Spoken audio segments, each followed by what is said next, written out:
Good morning, everyone, and welcome to the Center for Spiritual Living Los Angeles. I'm Reverend Dr. Keith Cox. You see on the screen right now, joining us is our Reverend Dr. Frankie Timmers, our guest conversationalist. Hi, Frankie. We're going to have you turn your camera off in just a moment, and we'll have you come back on when we do conversations in a bit. So good to see you in a beautiful backdrop you have there. And I welcome you to our Sunday morning celebration service. And Benjamin Morin has now popped on the screen, who is our musician for the morning, and he is going to welcome us with a fabulous, beautiful song. Take it away, Benjamin.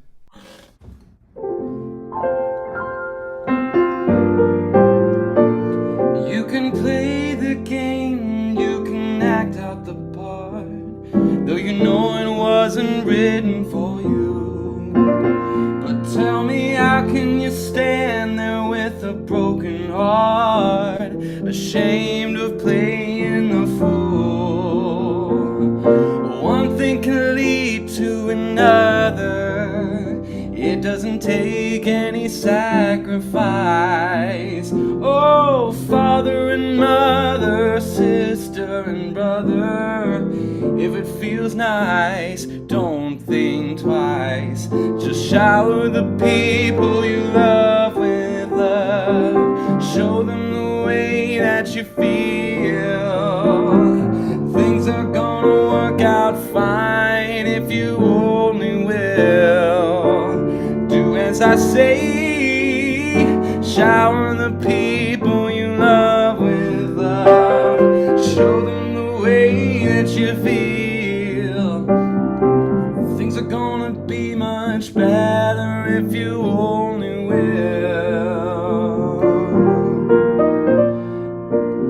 You can run, but you cannot hide. This is widely known. You can plan to do with your foolish pride when you're all by yourself alone. Once you tell somebody the way you feel, you can feel it beginning to ease. I think it's true what they say about the squeaky wheel, always getting the grease. That's why you gotta shower the people you love with love. Show them the way you feel. Things are gonna turn out fine if you only will. Do what I say today. Shower the people you love with love. Show them the way that you feel. 'Cause things are gonna turn out better if you only will. If you only will.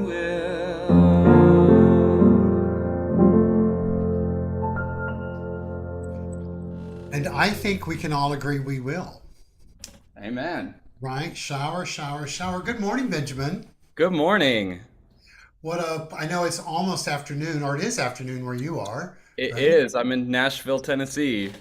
Right. So you have moved, go west, young man, I believe the statement says, and you have in brief snippets from Provincetown, Massachusetts now to Nashville, Tennessee, Hmm. the home of country music, right? Yeah, that's right.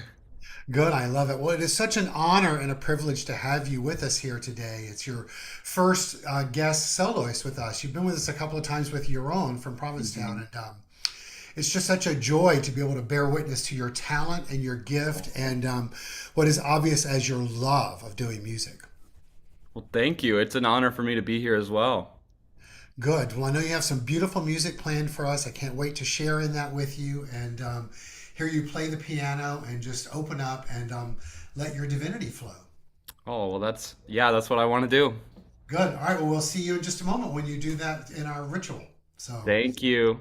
You're welcome. Thank you. Good morning, everyone. I'm so happy to be here with you on this day, October 13th in the year 2024, as we come together for our Sunday celebration service via live stream, via Zoom, if you're joining us in that format, or YouTube if you're joining us live, or at another date if you are coming on and appreciating and experiencing this time together that we spend, giving each and every one of us the opportunity to remember who we are as divine beings and as we navigate our humanity step by step, thought by thought, expression by expression, and experience by experience.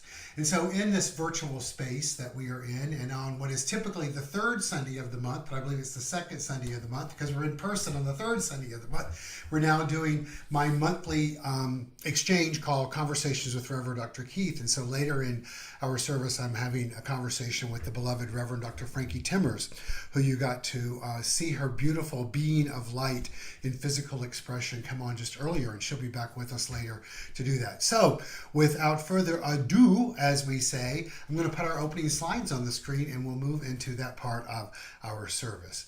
And so we are the Center for Spiritual Living Los Angeles, a community with our vision statement of supporting individuals finding their personal self-empowerment through a spiritual awakening. So often I prepare slides or read that statement or hear it, and it resonates and tings and pings and rings something true within me in a new way. And I invite that for each and every one of you today, that you find personal self-empowerment through this journey of spiritual awakening, and know that as that happens, that we do that for others as well. So a big hello to CSL-LA. Seems like it's been a while since we've been together in person, and we will be back next week. But let's declare the moment of this moment as a happy day, remembering that we have within us the power to make a decision and declare our experience in life to be exactly what we want it to be. And so we choose to have this one be a happy day, infused and imbued and filled with love. Love, as Dr. Ernest Holmes tells us, is the self-givingness of spirit, whose desire is to create more of itself out of itself. It does that through you and through me. Today, let's open up to allowing that presence, that energy, that thing itself to make itself known to us in a new way. And that in and of itself shall bring forth more happiness. Sorry about that crash. I just dropped my iPhone on the floor. And so we will continue with our opening, where as a community, we welcome all races, all ethnicities, all religions, all countries of origins, all gender identities, all sexual orientations, all abilities and disabilities, all spoken languages, and even potentially unspoken languages, all ages, everywhere, everyone. You hear me say almost every Sunday morning, one of my favorite quotes of Dr. Ernest Holmes is this: Spirit has placed the stamp of individuality upon itself and called it you. That means something more to me as time and life goes on, and I invite you to have it mean something more to you as well, and to let it be the impetus for how we look at this welcoming to everyone in life, all sentient beings of life. And remember that our word has power. And when we speak it aloud, the vibrations of those words emanate and radiate out into the universe and come back to us tenfold and have an impact on all who it touch. And so let's use our voice together to say out loud, we welcome one and we welcome one, all. As a community, we've already addressed our vision statement of supporting individuals finding personal self-empowerment through a spiritual awakening.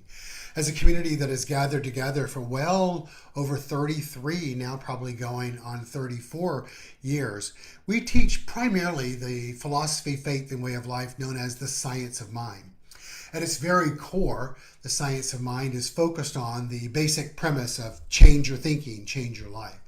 But at its deeper context, it looks at and provides to us the opportunity to see life through its oneness and the multitudinal, the multifaceted nature of that oneness. Why is that important? Because at its very core philosophy, it reminds us that everything is interconnected and that there's only one power that is radiating and emanating through the universe, and that we are that one power. Remember, Spirit has placed the stamp of individuality upon itself and called it you, and that we both experience and express it through our thoughts, our beliefs, our actions, our reactions, and our interactions with life itself. It's important for us to remember that and practice that to the best of our ability, aligning ourselves with the qualities that are the divine and that we're each imbued with their peace and power and beauty and joy and light and life and love and wisdom. And that matters because we live in a universe that's governed by spiritual law, meaning that that which we choose to be and know ourselves to be and are inherently is reflected back to us in life as experience. And so it's important that if we want to change our thinking, it's important to change our life, because that which we are mentally is manifested in form. Now, that in and of itself is a huge idea, but it's important for us to remember that it's one that we can also digest, process, practice, and put into life, into practice in our form in life. That's what we come here to do, to remember who we are and the role that we play in the creative process, and to use it to the best of our ability, to engage in our vision statement of supporting individuals, including ourselves, finding personal self-empowerment through a spiritual awakening. It's the purpose of our ritual that we do each and every Sunday morning that's called calling in the light. We call in the light to remember who we are, to remember who everyone else is, and to remember that we're imbued with this light. My acronym for light is Living in God's Healing Truth. I invite us all to play with that idea. Living in God's healing truth, letting God be something new and different for each and every one of us, or building upon that which we know it to be. And to be open to it healing us in life. Using the light as an example, Dr. Holmes tells us that healing is the act of revealing wholeness and oneness. That is our goal and objective with this ritual today. I invite you to look at the orb on the screen, tuning into the frequency and the energy of the light itself as we engage in this ritual, calling in the light. Today we perform this ceremony to promote the universal consciousness of life, which acknowledges that all peoples and all faiths, all sentient beings come from the one great universal presence. It's that which we call spirit. The purpose of this ritual is to draw into our gathering this morning a more conscious awareness of our oneness and the qualities that we possess as complete expressions of the divine. As we feel the vibrations shift during this experience, may we each become ever more aware of the light of life that exists in and as all expressions of life, which includes you and it includes me. Today I felt compelled to share this graphic on the screen of evolution and to use this ancestral prayer as a reminder of both the power of now and from where we've come and where we will go. When you were born, the earth became your body. The stone became your bone. The sea became your blood, and the sun became your eye. The moon became your mind, and the wind became your breath.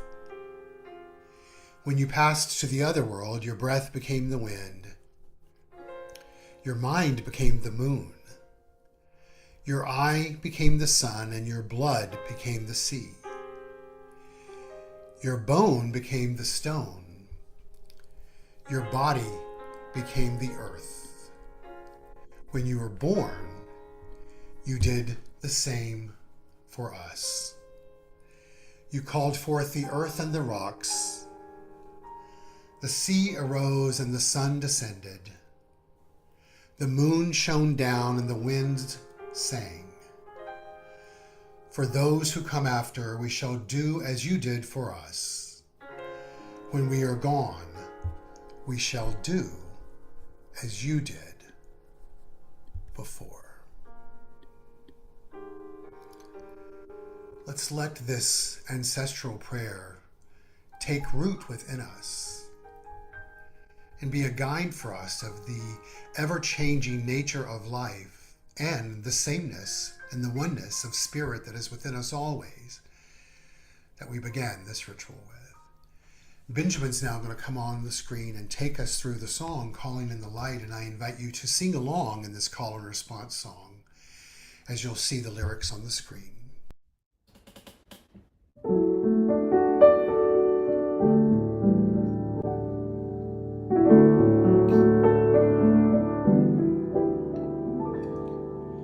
Calling in the light, calling in the light, calling in the light of love, calling in the light, calling in the light, calling in the light of love.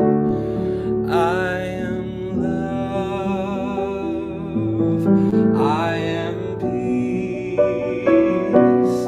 in my heart. I am free, I am spirit, I am soul, all together we are whole. Calling in the light, calling in the light, calling in the light of love.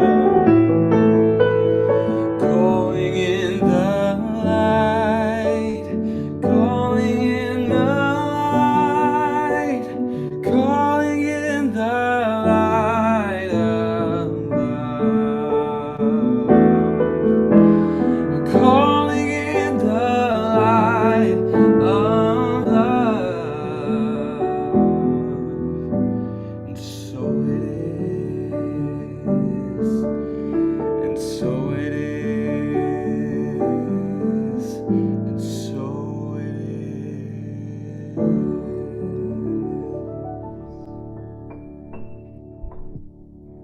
And so it is. I say often, Benjamin, when we have different artists, how different their version of Calling in the Light is. And that one reflects you, and it's just so lovely and melodic and beautiful. Thank you, thank you, thank you. As I've said to you, Roland, and I'll say it to you, I think if we could figure out a way to have all these musicians do a recording of their song and put it together in some format, it would just be quite beautiful and wonderful to share in. I agree. Such a beautiful song. Thank you to John Gilliting and Bunny Hall for writing it. So the next song you're going to do, I see you put your hands on your piano, you're ready to get to it, is going to be a song that's going to bring so much joy to so many of us because we remember it as a song that was part of a television show. The lyrics mean so much if we all listen to them. But not only that, it brought me great joy in our sound check earlier. And Travis, I know, to hear Benjamin, who is, I'm assuming in your 20s. Are you in your 20s? Probably early 20s at that. Sing this song because he wasn't anywhere near born when we all heard it for the first time. Take it away, Benjamin.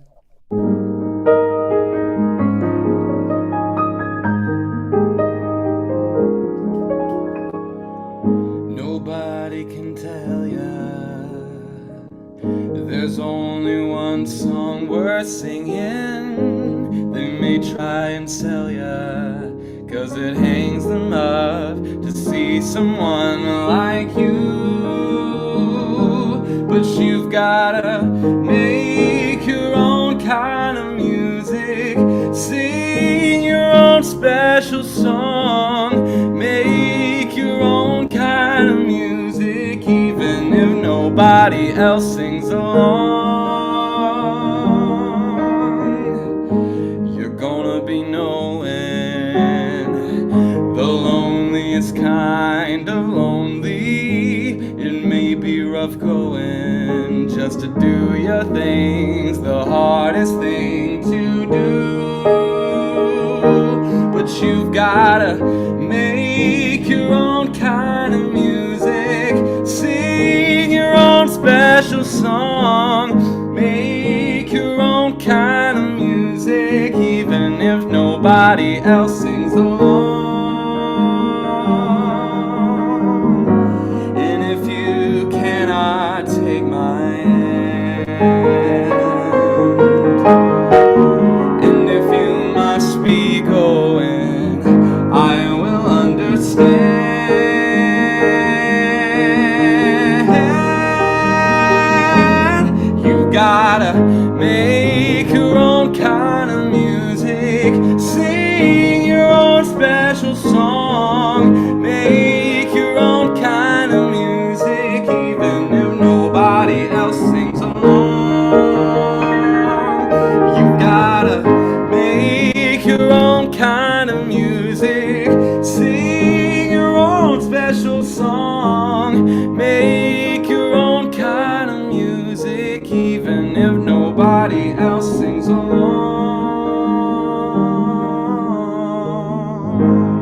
Such a treat. And you were just doing that. You were making your own kind of music, even if nobody was singing along, but I'm sure several of us were. Oh So, yeah. Well, I'm glad. yeah, exactly. So your homework for the week is to watch an episode of Mary Tyler Moore. Okay, I will, because I've never done that. That will be it. Thank you, Benjamin. See you in a bit. Thank you. Yeah. So this morning, my dear soul sister friend is with us, Reverend Dr. Frankie Timmers. Turn your camera on there, please, my dear loved one, for our conversations. I'm so excited to have you with us today. Hello. Hi, Dr. Keith. Nice to see you and be with your community. And Benjamin, that was so fun. So fun. So, Love his singing and his music. Really sweet. right, sweet and pure and great depth, right? Yeah, Great depth. Yeah. So you're joining us from Morristown, New Jersey, correct? I am. You have no idea how gorgeous it is right now. I get to drive about an hour because I live about an hour away, well, 50 minutes. And it's just beautiful everywhere. Everything is on fire, just gorgeous. I love that. I didn't realize you lived about an hour away from your center. Yeah, since Yes. I moved in with my honey 10 years ago, I get to commute. I love that. Your honey, that is a love story. It's a It love story. definitely is a love Yeah. story. It's a demonstration story for sure. So, for those that are joining us today that may be relatively new to that term, a demonstration in our teaching is an experience in life that's a reflection of the intentions that we've set in life, right? It's using that creative power I spoke of earlier with intention and purpose. So, do you want to share anything about that story? Oof. Okay, let me try and make it short. So, uh, We have 30 so, minutes. You don't have to make it short. so about 19 years ago, I was single, very happily single. And I realized one day when I was meditating that there are ways to grow and evolve that can only happen in relationship, in intimate relationship. So I decided to go online and meet someone. So I didn't have much success. And then one day I was treating and I realized I had two limiting beliefs. One was, who the heck wants to date a minister? And the other one was This made that, the hair stand up on my arm. Yes. yeah, Uh, right. It's like, who wants to date a minister? And the other one was that I really didn't believe that I was lovable, that I could find anyone to be in a relationship with. It was another one, but I forgot it so long ago. So I decided to to do treatment. And then I which changed is affirmative prayer in our teaching. my Yes. prayer. And then I changed my profile from looking for to I'm findable.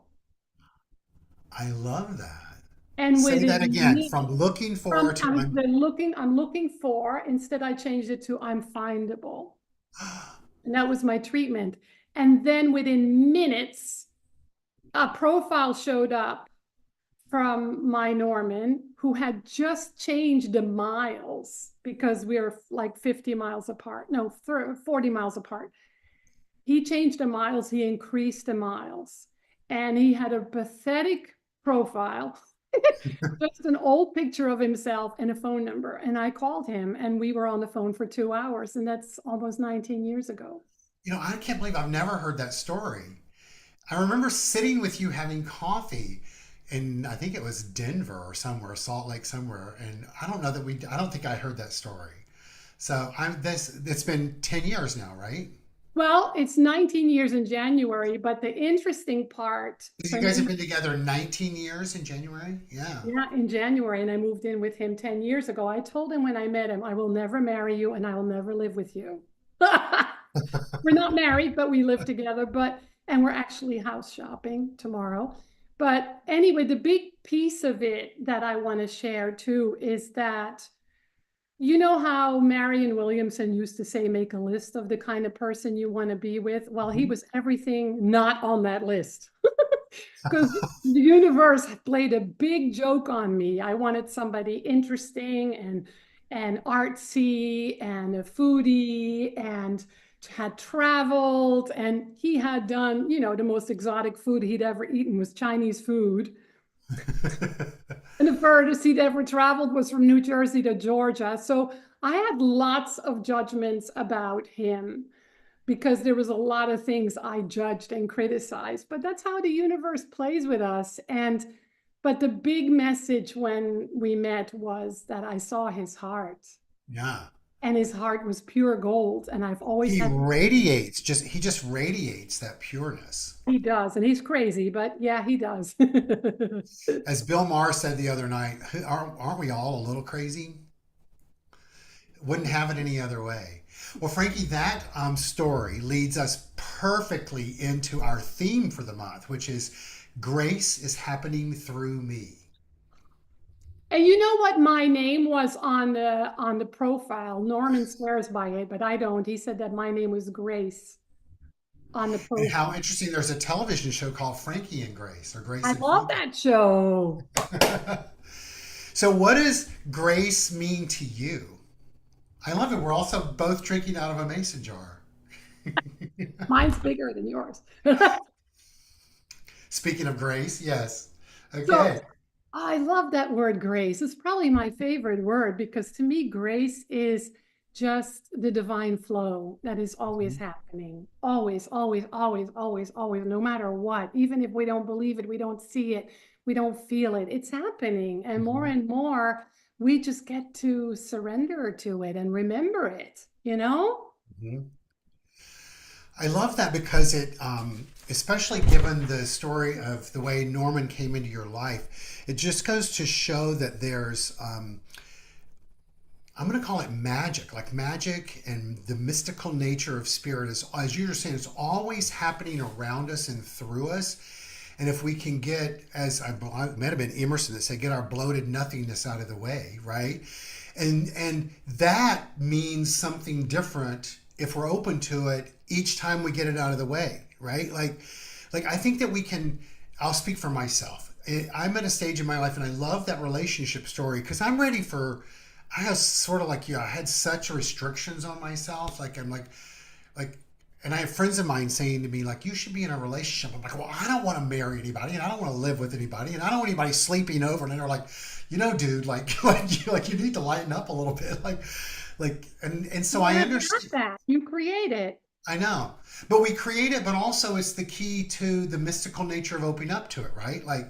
Like just opening up to even the idea of no one wants to date a minister. Like I've met many people that have wanted to date minister, but the wanting part is the creepy part, right? So because they have some whole thing in their head about it. But the aspect of grace, and the reason I chose this theme for this month is because I wanted to look at grace in a new way, and I wanted our community to look at grace in a new way in the context of what you were just saying. Like it's almost like that slide, when Benjamin came on and sang the lyrics for us to sing along I'm in love with. You saw the hand open up and the light sparkling up. It's that's always happening around us. Joel Goldsmith writes, grace is not something that is given to us or withheld from us. Grace is a state of being which comes into active expression the moment consciousness has been purified, just as the law of gravity comes into operation when an object is dropped. Yes and no, because it's always happening, Yeah, right?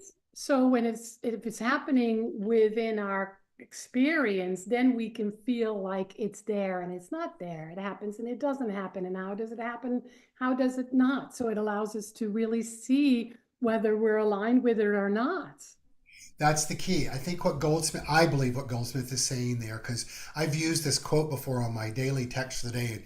The word purified stirs up a lot of stuff in people, especially if they're, consider themselves high vibrational metaphysicians.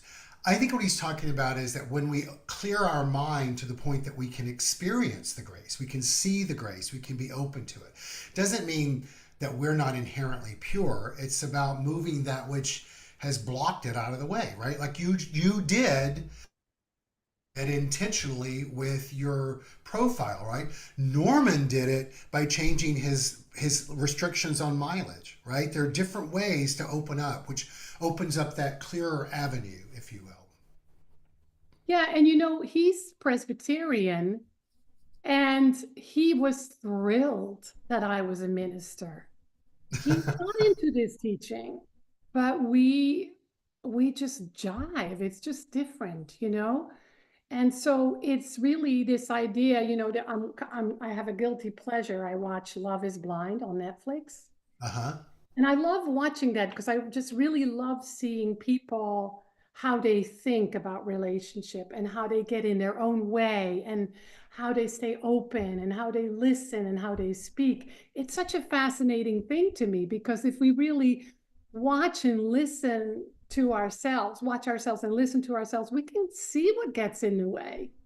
Oh, without a doubt. And I also really do believe in my own personal evolution that love, in the human sense, it's imperative for us to change what that feels like and looks like. And I think it can change what it looks like and feels like as we tune into our divine love. You know, David Hawkins tells us that love is an attitude. It's not an emotion, it's an attitude. Well, if we are practicing new thoughtonians, let's call ourselves that, then shouldn't our thinking around it constantly be changing? Because we want to evolve into, if you use the Hawkins scale, into a higher vibration. Maureen says there is no such thing as higher vibration, but I don't agree with that. But I look at it more in the concept of evolving into a higher framework of mind. The great Barbara Marx Hubbard says that the day of conscious evolution that we're moving into, and I'm paraphrasing this, is we're called to live from our essence, not our ego. Right? So we have to get our ego out of the way if we really want to attract into our world that which is a reflection of our essence, right? Isn't that like kind of looking at the science of mind in its very basic foundational way? Yeah, absolutely. Because I think what I love about how our teaching has evolved is that, and you remember this from the early days when it was just all about the absolute.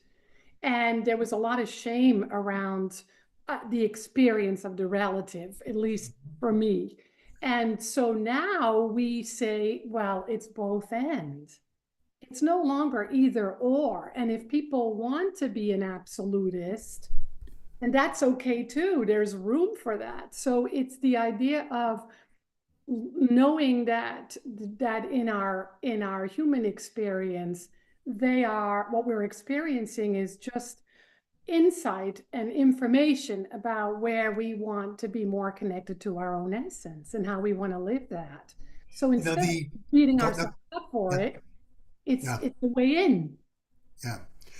I look at my own personal journey in this teaching, and I understand the importance that we were taught in the 20th century, and certainly the mid part of the 20th century, if not the mid to the latter part, of doing the best that we could. And I'm going to use that language because that's not what we were taught. We were taught we had to do it very black and white, but to the best of our ability, constantly changing our thinking and having it align with our divine nature, because it was imperative to create a huge shift in our consciousness, because consciousness manifests in form. As we've evolved, both from a teaching perspective, from a practical perspective, and also understanding the scientific part of the brain and the mind, is that it's not like a factory built, right? Like, it's not like you think, the law responds, it shows up. That may exist, but there are so many other facets and dimensions to the way mind works, right? And I think part of the challenge in the 20th century of our teaching is we want to taught that everything exists in mind, and yet we didn't want to really give that credence, right? We wanted to say, well, no, it's you, right? But that's not, it can't exist both ways, right? You can't just cherry pick that which you want. It's either all mind or it's not, right? The law either works or it doesn't, right? Like we either are a participant in the co-creation or we're not. Now, none of that needs judgment around it. It's just a layering of understanding, and then using our minds individually and collectively to the best of our ability to impact life to the best of our ability, and understand that's evolutionary, meaning it's moving upwards and moving backwards at times. That's why I use that slide today. I love that slide of the physical changing, right? And then also understanding that it's important for us to not get caught up in time, because time is such an unhealthy concept for us in that creative process, and we have no control over it anyway. It's a man-made concept, and we are not bound by it, and yet that which we're a part of is literally timeless. Or if we were to look at it in time, it's multi millions of years, you know? So let me ask you a question. When Sure. you teach that concept, what's your favorite way to teach it? What's your favorite metaphor or example to teach that in, in the human experience, like really bringing it down to Okay. earth and to the ground of our being? What is your favorite way of So teaching? I have two ways that are my favorite ways. One is to close your eyes and take a deep breath in and envision light within you, and then exhale, and then ask yourself, did the feeling of my being change during that experience? I felt it right away. That's like, Right. boom. So, and I felt it as you just shared with me that you felt it, right? Seriously. Now that shares and shows us the power that we're imbued with. Now, if you were to look out to the horizon that's in front of you, whatever that may be, and it looks maybe two-dimensional, maybe three-dimensional, but yet there is a finite nature to how far you with your human eye can see, right? But yet within you has imagination.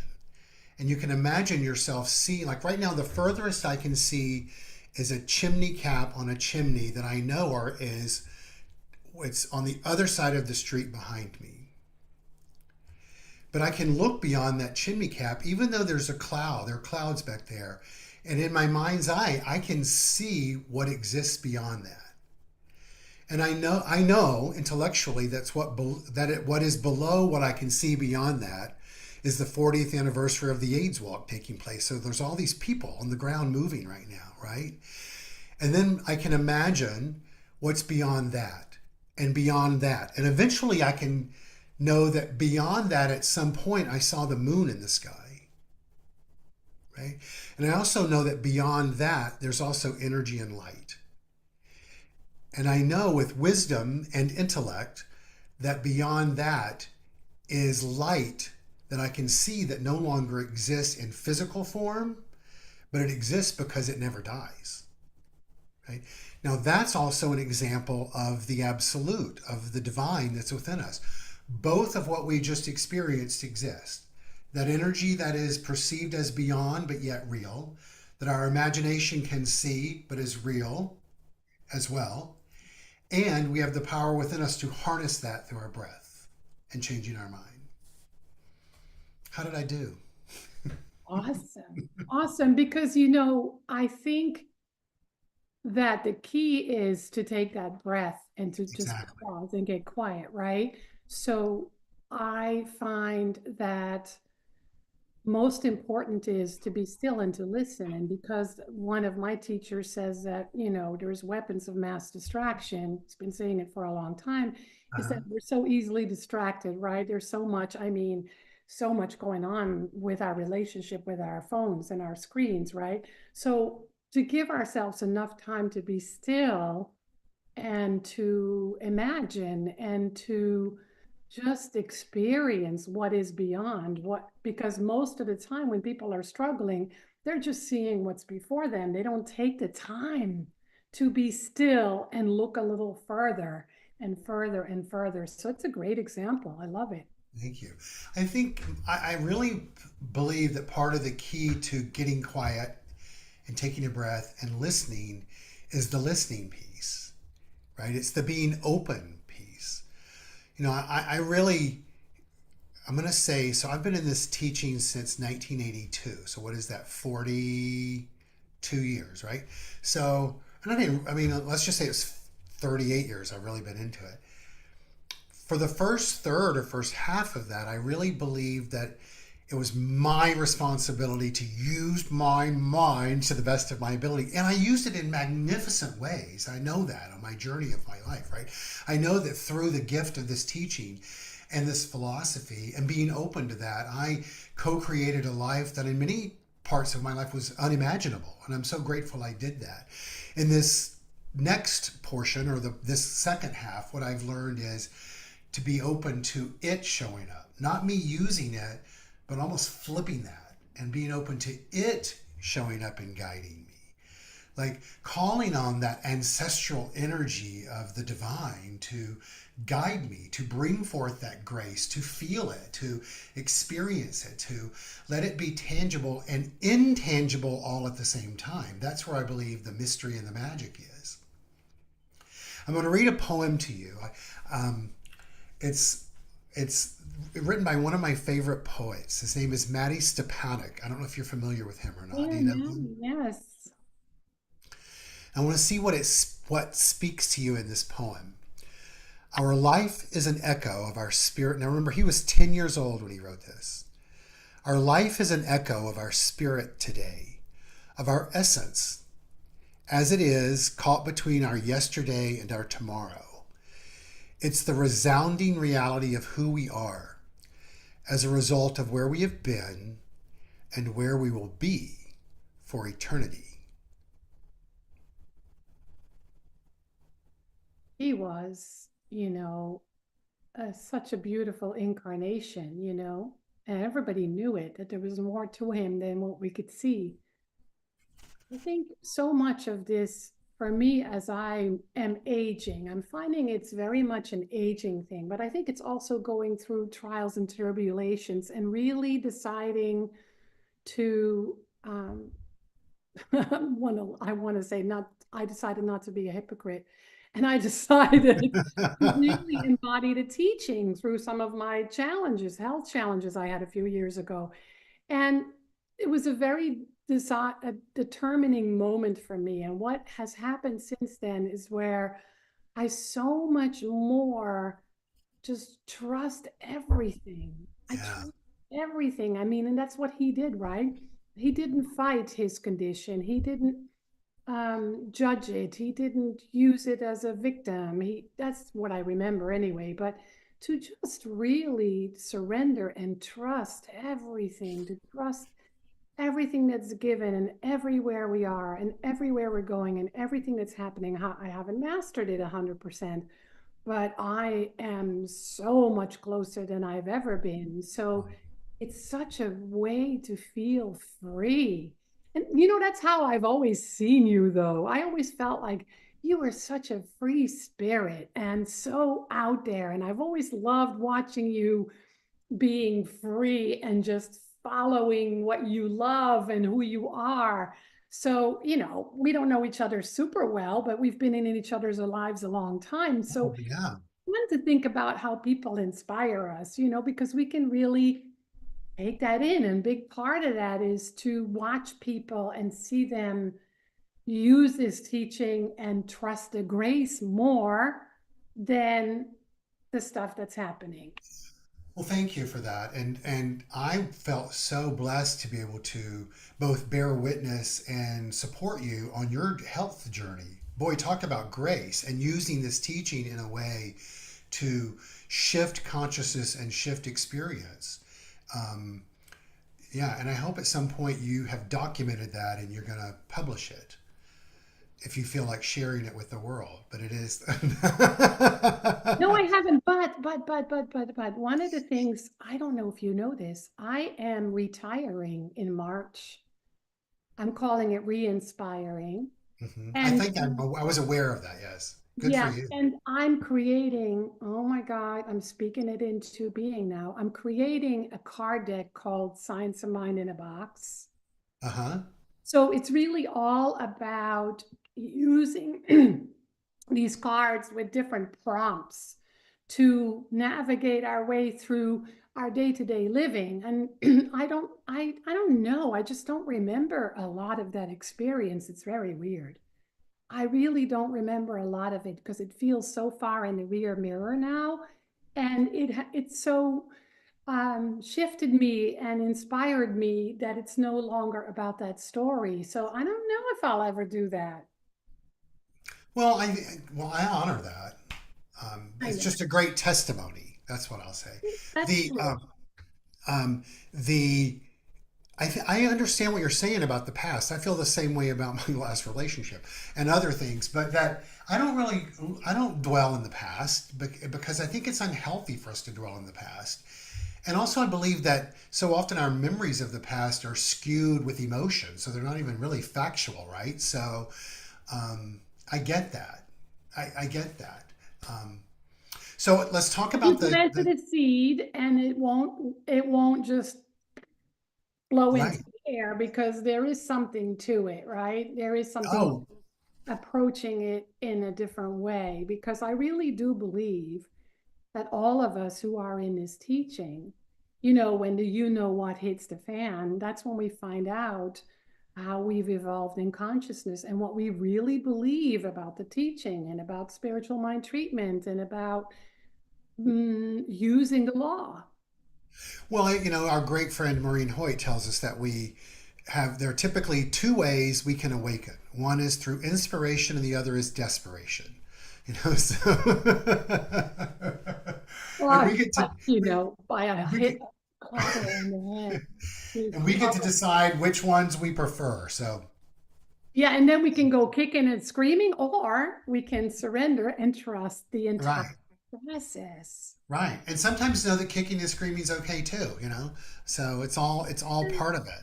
I have a I I have want. temper tantrums on a regular Oh basis. yeah, I want to address your cards. It's so interesting. I can't wait till you get those published. I am a huge user of the Science of Mind cards. Do you have them? Love And them. I almost pulled them out today because probably once every 6 months, I'll take them out and play with for my Sunday message. I'll shuffle them and pull one out and let it inspire the next topic and then the next topic. And it's so much fun to do that. So because it helps us, I believe that I really do believe. I know old school metaphysicians used to freak out with tarot cards, right? But it's because they assign such meaning to all that. But if we believe that it's all mind, right, why can't that be a part of mind too, right? And the same thing with those cards. If we shuffle and pull it, and but not think it's some existential, dark side talking, but it's a methodology of tapping into mind itself, see what it means and what it means to us in that moment, right? It's all about in that moment. Frankie, I Donna, know that you have been. I'm a Go bit of ahead. a card slut. I collect them. You say you're a card slut. I'm I a love horrible that. card slut. I love cards, and if I ever see a deck that inspires me, I love it because the one I'm making is going to be very simple and basic. I But love there's so that. many great decks out there, and people don't read as much anymore, but Right. they'll use decks. Have you ever used or seen the ones that Kathy Ann Lewis has? She created. Oh no, I gotta write that down. I want to Yeah. get these. I Oh, haven't seen them, but I know she has them, and they're supposedly quite wonderful. okay. Yeah, she's an artist, kind of like me. I love doing craft Exactly. card All right, decks. I'm going to read a quote to you. See how that prompt. It's from the great Thich Nhat Hanh. Sorry, I keep blowing my nose. The fall, runny nose thing is happening. All right, the great Thich Nhat Hanh. May he continue to make a change wherever he may be. Mhm. We have a tendency to think in terms of doing and not in terms of being. We think that when we are not doing anything, we're wasting our time. But that's not true. Our time is first of all for us to be. But that's not true. Our time is first of all for us to be. To be what? To be alive, to be peaceful, to be joyful, to be loving. And that is what the world needs most. See, it's back to that whole idea of doing versus being, right? I mean, it's Mm-hmm. both end, but I think if our doing doesn't come from our being, it's going to be different, Mm-hmm. right? If our doing comes from a belief in go, go, go, do, then it's going to be very stressful and distressing. So that's an evolution and a practice, right? And he embodied it. I mean, he embodied it. I got to have the honor of doing a few retreats with him, and he definitely he practiced what he preached. I think he was such a great example of the monastic life in the modern world. right? I'll speak for myself so often, and I've even made jokes about this, is I don't want to live a monastic life. And yet, there are components and facets of the monastic life that I think are really healthy and help keep us grounded in today's world if we want to be that, right? When I hear this quote, I believe it brings us right back to that practice of what are we here to be? I think what we're here to be is present. If we can be present and then be present and then be present, not only does that have an impact on our own awareness and our own consciousness, but if we truly do believe what we teach, then it's in that being present that we shift the vibrational frequency, the consciousness of who and what we are. And if we believe, we're all interacted and all interconnected, that each moment we choose to be has an impact, right? It's like a clap, right? We hear that clap, but we know that the sound frequency carries out and does not end. It just continuing out to that which we imagined in our mind. That was where the moon was and beyond that. We've also learned scientifically that that vibration returns to where life began and then comes back to us. It's all cellularly connected, right? Now that can be overwhelming or it can be empowering. We get to choose, right? Yeah, and I think that in the past, in our teaching, when there was a little bit more shame, Or a lot more shame. a lot more, so coming back to that, it's like the difference too, there's a big difference between being hard on ourselves when we're not in our being mode, right? And I'm learning, and I think it's just been a lifelong process because I used to be very um, I hated myself. I really struggled with self-esteem. I couldn't sit still for a second. I mean, I was punished in school so much for not sitting still and not shutting up Me because I too. was talking was just my way of getting rid of some of that energy. So now I find that, um, oh God, I lost my train of thought. Something about to be very, very tender with ourselves when just being is hard. Because I know that in the past, and sometimes still, are people beat themselves up for the fact that Mm-hmm. they might not be able to meditate or be still or just be. That doesn't work. It just makes it worse. But what if I can speak to myself and say, honey, I notice it's really hard for you to be still. It's okay. Take a breath. It's Yeah. okay. You're going to be okay. Let's go for a walk. Let's have a sip of water. Let's listen to some music because there's that inner guide that is very tender and very loving and very compassionate. And we get to listen to that because it's the truth, capital T. I know one of the gifts I give myself a lot is taking a bubble bath because that's how I anchor myself back in. And not only does the bath bring magic and wonder to my physicality and my emotionality and my spirituality, but my beloved four-legged spiritual offspring, Sweeney, this is Sadie, the one from before. I I know. keep her as an angel, but Sweeney will come in and take her head. So here's the bath, and put her head right here next to mine, and just watch me and look at me and let me touch her. It's so sweet, but it's this. But she lays her head right. It can't be that comfortable. She takes her head and lays it right on the harsh part of the bathtub, the side of the bathtub. But it's a reminder, just as you were saying, to be gentle and kind with ourselves. I just finished listening to the Barefoot Contessa, Ina Garten's new memoir. I love her. And it is a testimony to that which we teach in metaphysics without that being the intent. I encourage everyone to listen to her story. But she was sharing yesterday that she had created a new television show because she wanted to keep pushing herself, and in that she did connections with celebrities and interviews them, and one of which she got to meet Taylor Swift. And so Taylor Swift invited her to her concert. And at the concert, Taylor stopped the concert at one point, which is probably what she does in most of her concerts, and stopped to talk to all the young girls that were there in the concert and said to them, I want to talk to you guys. And, we're all probably the same, that how we oftentimes beat ourselves up based on what kind of crap we get from people on social media. So let's just say it's not social media, it's just in life, right? And she goes, and I want to remind you that so often we give that great power, but to remember it's really not that which has the most harmful effects on us. The most harmful effects are what we say in the stories we say about ourselves. And today I want you to change that story. And Contessa, Ines talked about how here she was, all of a sudden the young girl, the young girl as her, seeing Taylor Swift, even though she was in her 70s at the time, heard that for the first time, right? Right? I mean, how empowering and how moving. And so I think that's a gift for all of us today to walk away with, to be gentle with ourselves, to be open to the love that exists within us, to be open to the love that can come to us in form of relationship or other types of love, and also to be present in the moment, right? To be the love that is already there. I'm going to close us with a quote. I know you're a huge Rumi fan, right? A huge Rumi fan. I believe Maddie Stepanek was a modern day Rumi. But this is a Rumi quote that I think will take us out, and I want you to speak to this as you hear it. You have to keep breaking your heart until it opens.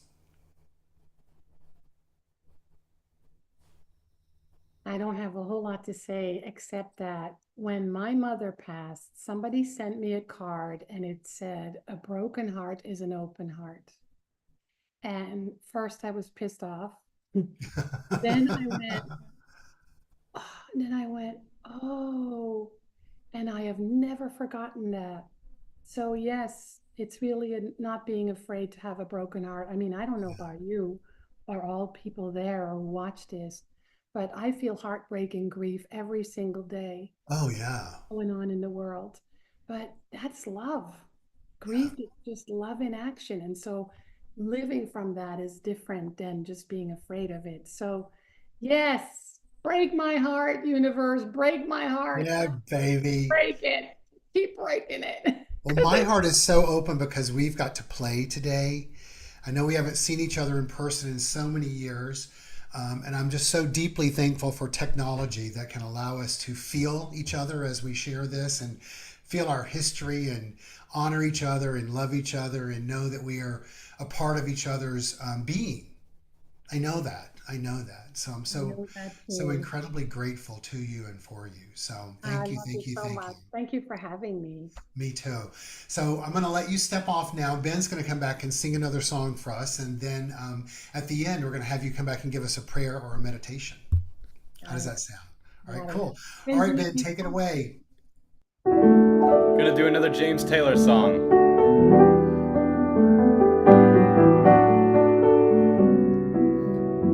When you're down and troubled and you need a helping hand, and nothing, no, nothing is going right, close your eyes and think of me, and soon I will be there to brighten up even your darkest night. You just call out my name, and you know wherever I am that I'll come running just to see you again. Winter, spring, summer, or fall, all you gotta do is call, and I'll be there, yes I will. You got a friend. If the sky above you is dark and full of clouds, and that old north wind begins to blow,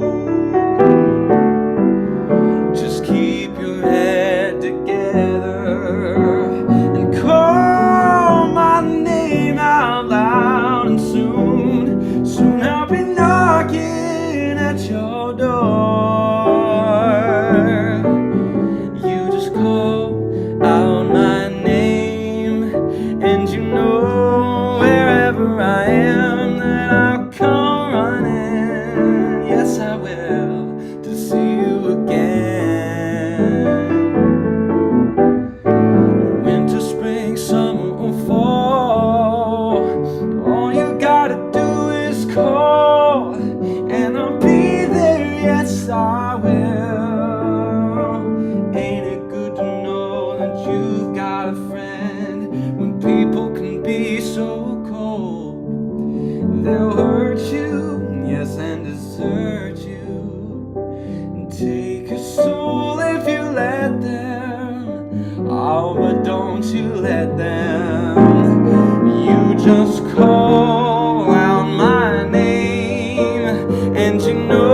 got a friend. Oh, you got a friend. Oh, you got a friend.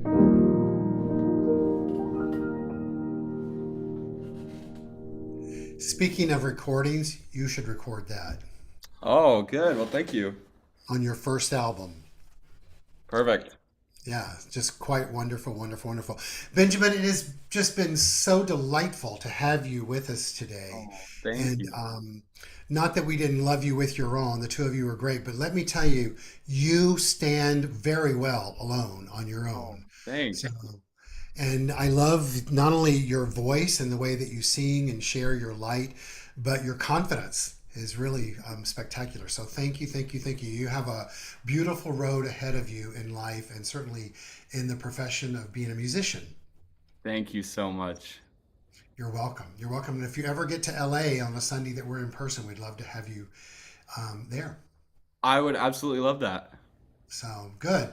So thank you. There's one more song you're going to do at the end of Let There Be Peace on Earth. And just if people want to find you on social media, is there some way to do that? Or do you? Yeah, my name here on Zoom, you can see how you spell my name. It's Benjamin Morin, and if you look that up on Instagram or Facebook, you'll probably find me. My username's Benjamin Morin Music on most Great. things. So, Sounds good. Sounds good. Thank you, buddy. thank All you. right, bring you back in a moment. So, thank Awesome. you all for being here today. A big thank you to Benjamin and to our one and only beloved Reverend Dr. Frankie for sharing her light and her wisdom. I could talk with her for hours, hours, hours, hours, hours, hours. And so, just yeah, just we could just go on and on and on. So, I love it. I love it. I love it. And it also warms my heart to know that we have so many people in common that we love together. I'm thinking of David right now, our beloved little David Leonard. So so David, much love, Carol, Maureen, so so much love. many. Yeah, so many. Those were some fabulous days that we shared. And David Walker, and remember our beloved David Walker and his partner Cooper. I had his mug out. I was drinking tea in earlier, so his John Wayne Ride 'em Cowboy mug. So fabulous. So thank you to Travis, our audio technician, and a big thank you to Robert Hensley, our our visual dude and social media dude. Want to let you all know we'd appreciate you supporting us financially. You can do that through our website, CSL-LA.org, as well as you can go to I'm drawing a blank on the term, our app in the App Store, Center for Spiritual Living Los Angeles. And if you use PayPal, know that we definitely would appreciate you paying the fee that goes with PayPal if at all possible. And you're also welcome to use Zelle. We're really easy to find on Zelle, as well as our address. You can find that on our website, csl-la.org. And know that each morning a new thought text for the day goes out. That's going to be changing in the next couple of weeks because there's been some changes in the format by which the company allows us to send out text. So just be aware of that, and you'll get announcements on that as it's coming out, as well as our weekly e-newsletter goes out tomorrow. And our midweek morning meditation which takes place on Wednesday mornings at 8:30. So watch out for all of that stuff. We're back in person next Sunday morning at our home at 1200 North La Brea Avenue in West Hollywood, California. And so I invite you to join us all for that, and to be in person and to bring a friend. I think that's it for right now. So I'm going to invite Reverend Frankie back to take us out with a spiritual mind treatment. And after she says, "And so it is," or "Amen," Ben's going to come on and sing the song "Let There Be Peace on Earth." And I invite you to sing along. And after that, we'll say goodbye to those of you on YouTube and those of you on Zoom. If you'd like to stay on for a moment, you're welcome to do that. Reverend Frankie, take it away. Yes, and thank you so much for having me. I just love you. And let us know this. Let us know that each of us are truly immersed in and surrounded by this infinite love that cannot even be described.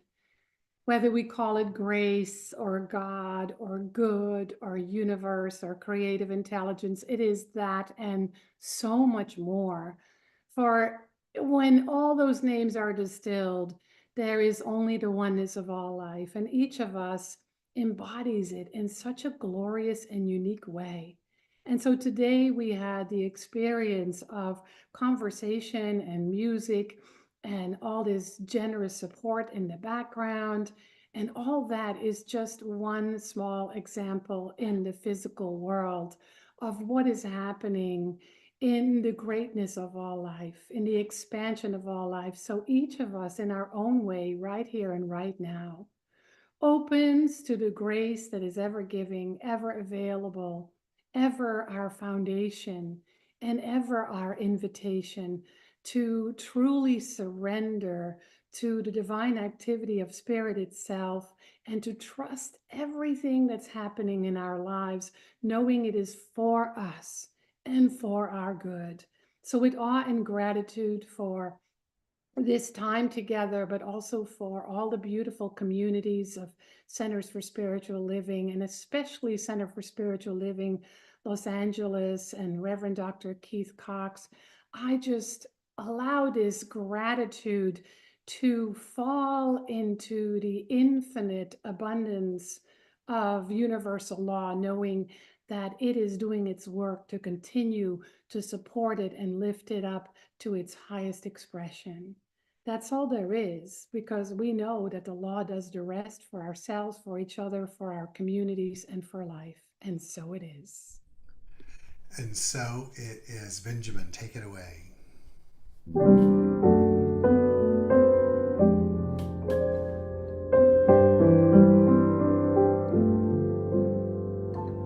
Let there be peace on earth, and let it begin with me. Let there be peace on earth, the peace that was meant to be, with God as creator, united all are we. Let us walk with each other in perfect harmony.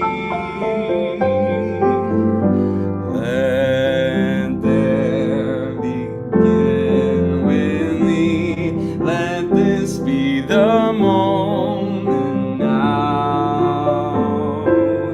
With every step I take, let this be my solemn vow, to take each moment and live each moment with peace eternally. Let there be peace on earth, and let it begin with me.